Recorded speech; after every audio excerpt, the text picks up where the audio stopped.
Brought to you by V-Guard, co-powered by Sensodyne. अनेक बेकायदेशीर holding महाराष्ट्रामध्ये आहेत, तसे पुण्यामध्ये बी आहेत. काल घाटकोपरमध्ये दुर्दैवी लोकांचा मृत्यू झाला त्या चुकीच्या आणि भांडवलशाही असणाऱ्या होल्डिंगवाल्यामुळे लोकांच्या जीवाला गमावं लागलं. अनेक लोक त्याच्यामध्ये मृत्युमुखी पडले, अनेक लोकांना दुखापती झाल्या. ह्या सगळ्या गोष्टीचा विचार करता पुणे शहरामध्ये बी 2 वर्षामध्ये पूर्वी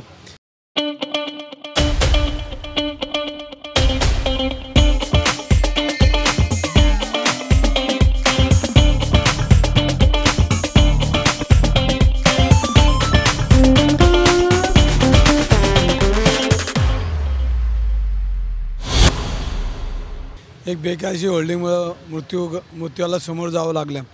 ह्या सगळ्या गोष्टीचा सारासार विचार करून मी आयुक्तांना आत्ताच फोन लावला होता. आता एक पत्र देतोय मी, जेणेकरून पुणे शहरामध्ये अशा काही गोष्टी घडल्या नाही पाहिजेत.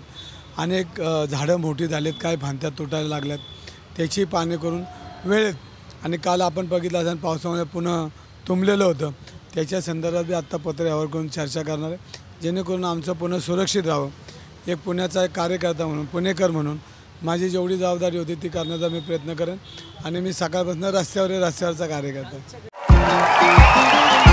देखिए, उनका काम है अफवाह से गर्मी बढ़ाना और हमारा काम है माहौल को ठंडा रखना. हमारा नेता कैसा हो जो माहौल को रखे ठंडा वैसा हो. अब की बात V-Guard एयर कूलर का चमत्कार.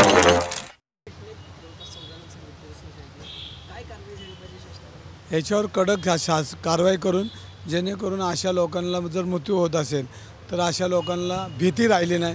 आणि प्रशासनाची मोठी चूक आहे, ह्याच्यामध्ये प्रशासनामधली काही लोक गैरव्यवहार करतात, म्हणूनच या अशा गोष्टी घडल्या जातात आणि त्याला नागरिकांना त्रास होतो, त्यांची कुटुंब उद्ध्वस्त होतात. झिंझिण्यांपासून त्वरित आराम मिळवा सेन्सोडाइन रॅपिड रिलीफ बरोबर. आणि होल्डिंगवाले पैसे कमवून निघून जातात.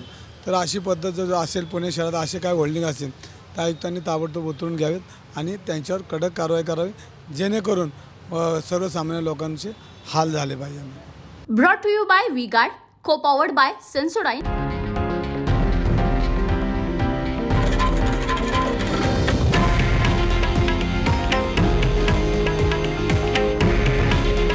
हे आहे देशातील नंबर 1 न्यूज नेटवर्क आणि आपण पाहत आहात TV9 मराठी. काळजी तुमची, हित महाराष्ट्राचं.